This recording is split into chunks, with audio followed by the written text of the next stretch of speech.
We're talking Chicago Bears on the Our Football Network, Our Football YouTube channel. And when we talk about the Bears, Mark Carman decides to join us from Chicago. How's it going, Mark? Greg, it's going amazing. We have a 10% ticket increase for season ticket holders because the Bears lost 10 games in a row. So I'm very excited for Bears fans this year to be able to pay more money for, I'm sure, what will be a better product in 2025. Nice talking points for your show today, huh? We did that yesterday, but I might bring it up Okay. again today, clearly, because it's still on my mind. Thank you. Yes, maybe I Yeah. will bring. Maybe the CHGO Bears podcast will get a touch of that on day 2 of digesting all that information. Okay. Well, on this one, then, let's just stick to the Chicago Bears overall offseason needs, wish list, whatever you want to call it. There's a lot that they have to do, like any other team. So let's go right to it. First of all, let's start with free agency, Mark, because there are several key players that the Bears are going to have to make some decisions on. On offense, we'll start there first. You got Keenan Allen, and you also have 3 offensive linemen. So who do you think might be back among those? Allen, Jenkins, Shelton, and Pryor? The best, most likely case of any of those guys coming back is Matt Pryor as a backup option, versatile on the offensive line. I do not think the Bears will pay for Tevin Jenkins. I expect him to at least have some level of an offer that the Bears won't do. Coleman Shelton is interesting. He had a decent year, but I would think that they will upgrade that position in the draft and perhaps even in free agency. The guy that I've looked at is Ryan Kelly down in Indianapolis, who, 31 years old, a little banged up, but is, it's a 4-time Pro Bowler. The Bears just need to be better up front. So in order, I would say Pryor, Shelton, Tevin, and then I think there's no chance that Keenan's coming back here. Okay, so let's move on over to the defensive side then. And as you can see here, by the way, the Arled's depth chart, all the greens are the UFAs. So right now the Bears don't have any UFAs as far as the depth chart here is concerned. But there are a couple of players I wanted to bring up for you, including the defensive tackles, Cowart and Williams, because these guys have actually, they're pretty interesting. I mean, Cowart had a couple of years where he didn't play, but this past year seemed more productive than he's ever been. And the same thing with Williams. Williams is somebody that really appeared to have maybe his best season in general. I know he's a restricted free agent, so I'm assuming he'll be back. But talk about those guys in the trenches, and also maybe even Jack Sanborn, who's another restricted free agent.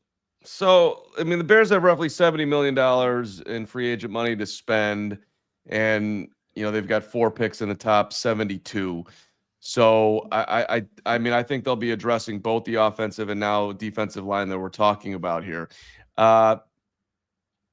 Look, Byron Cowart had an okay year. I mean, it was a decent filler guy. Same thing with Chris Williams, who the Bears did give up a draft pick to get from the Colts. Neither of those guys flashed a whole lot, though, Greg. Like, sure. It wasn't depth like pieces. Yeah. Yes. So to me on this list, what's interesting is, with Jack Sanborn, who has contributed a ton on special teams, but hasn't gotten as much opportunity once the Bears went out and signed Tremaine Edmunds. And Edmunds has underperformed. Are the Bears willing to pay the bare minimum, at least $3 million to Sanborn to keep him around? I would think they would. But that could go in another direction. You also have a ton of special teams guys on this list. Sanborn being one of those guys. Josh Blackwell is a key special teams guy who is also a good depth piece in the secondary. So, I mean, these are useful parts. Jalen Jones has helped out at times too. Kyler Gordon's been banged up a bunch, so he stepped in. So, these are functional pieces, but the Bears have 30, half the roster is free agents here. So how are they looking at upgrading their depth? I don't have a great answer for you, but I wouldn't expect a ton of them to be back, new coaching staff and all.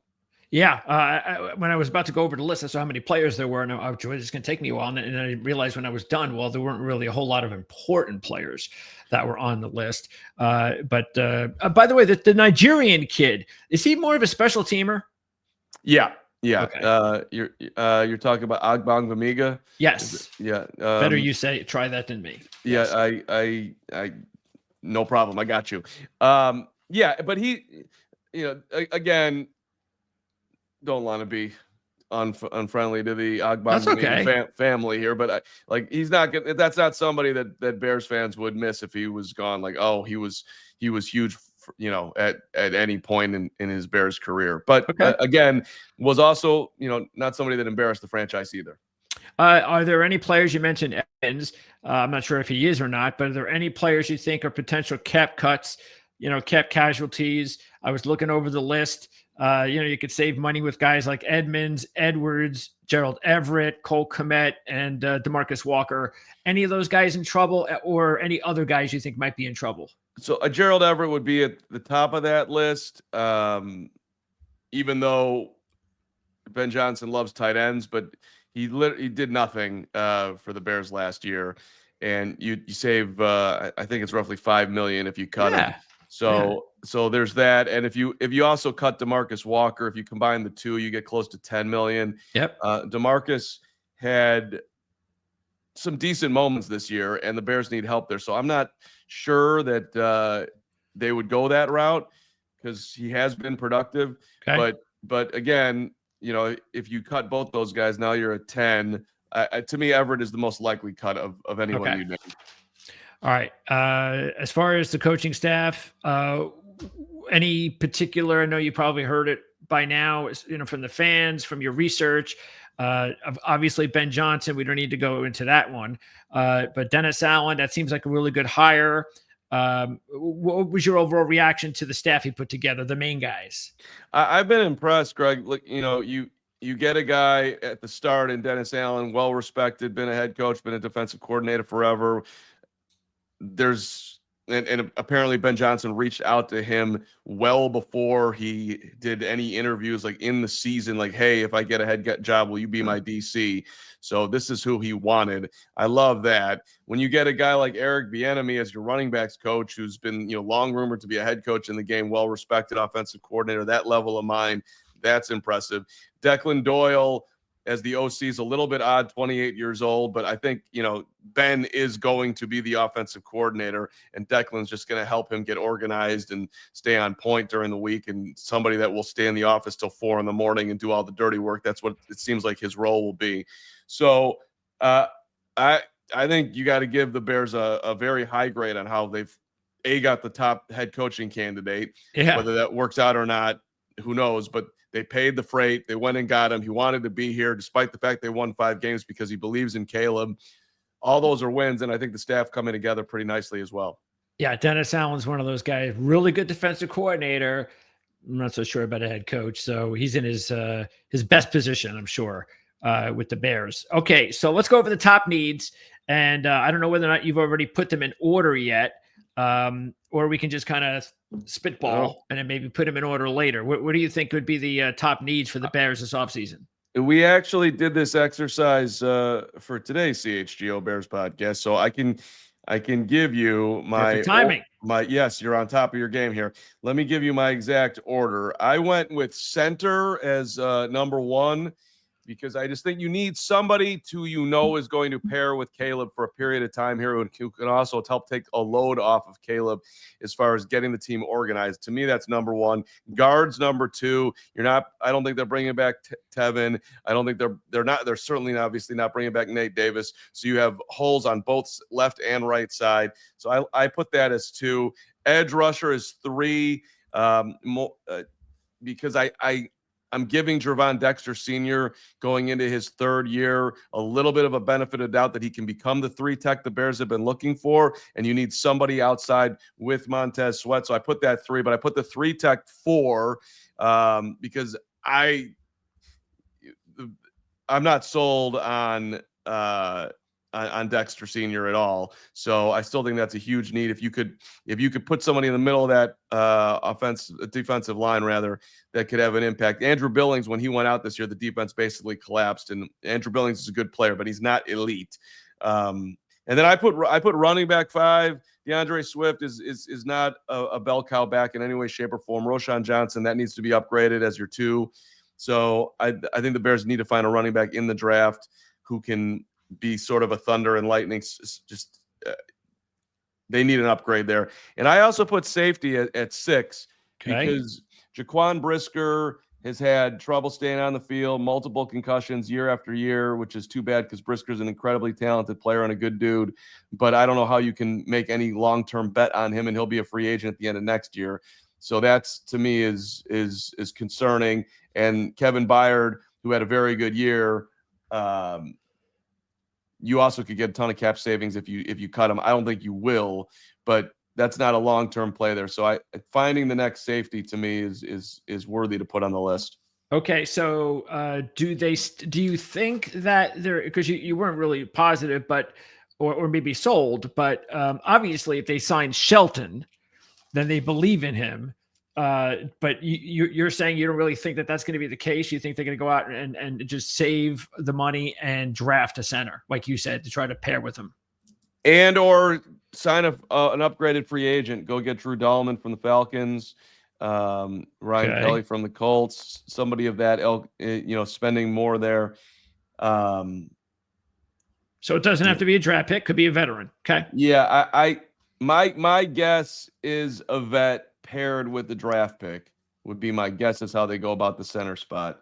Because you're going into year 2 of Caleb. These years go back by very quickly. If you take a risk on a center draft pick, maybe even if you picked them 39 or 41 overall, they've got both those picks. You better be right. Yeah. So and the Bears' history right now is not great at being right. No. You mentioned Allen's not going to be back. So what do you think the answer might be? I think they want more speed. So I don't have a great name for you in the draft wide receiver wise who's a burner that they would be interested in, but Keenan's just too slow at this point. DJ Moore is not a burner. He's so somebody who can take the top off. Okay. That's now they have Tyler Scott, who they didn't use last year at all, who I still am curious and seeing get more opportunities going into year 3, but they're not going to go into next season, I wouldn't think, thinking that Tyler Scott's going to be their third wide receiver. So, yeah, more burning ability. Does Moore or Odunze slide into the slot, or is that a position of need? Actually, super interesting question. I think you could use DJ Moore in the slot. Yeah. I don't see why you couldn't. So, and I think he's actually where he would be best. This is a creative, very just good yak guy. The Bears threw a lot of short balls to him and let him navigate his way to pick up 5, 6, 10 more yards. To me, that fits naturally into the slot. And then you put Rome outside. He's got more size. Go up and high point the ball. Go and get it a little, more pure speed too. But then who's the third guy that goes along with that? Plus, they got to use the tight end a lot more. Cole Kmet was massively underused last year. They went out and paid big money for Gerald Everett and acted like he wasn't on the roster. So I don't.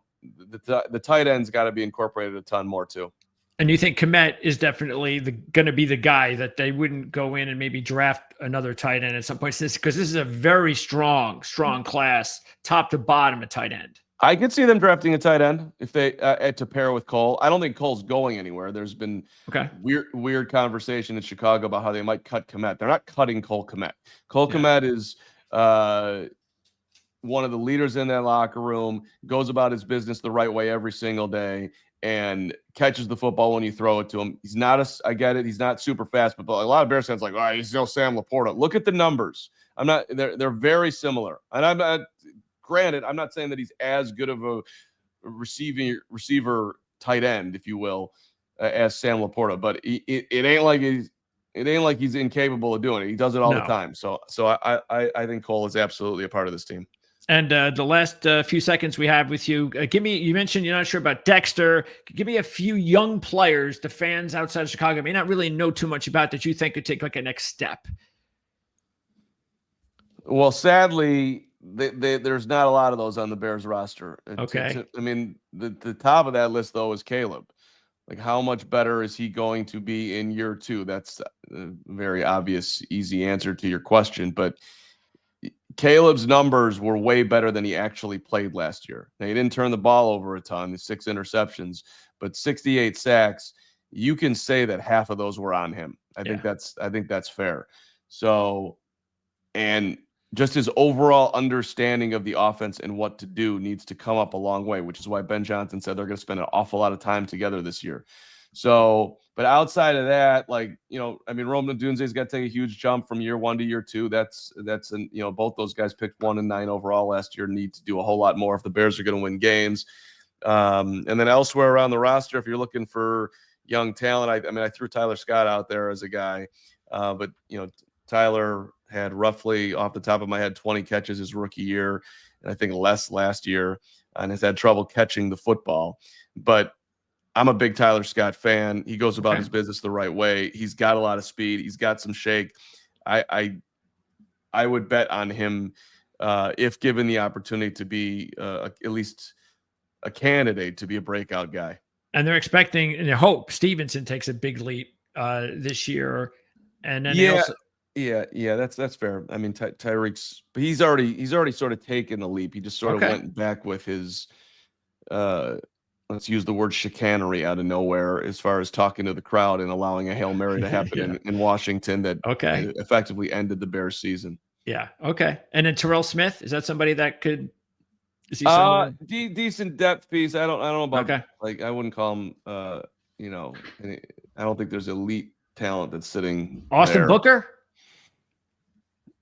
Zach Pickens. Pickens, absolutely not. Oh, Booker, absolutely not. Okay. Booker's got a high motor, and they're high on Booker. Booker's very thin. He'd have to have a transformative offseason. Yeah. Put on the pounds, put on the weight. All right, Mark. Excellent. Appreciate it as always. We look forward to talking to you after the draft, unless there's a blockbuster move or something like that before that. And we'll have links in the description so everybody can check out everything, including the show that you just said and referenced, where you discuss all of the top needs for the Chicago Bears. Appreciate it, Greg. Always good to be on with you, my friend. Thanks, Mark.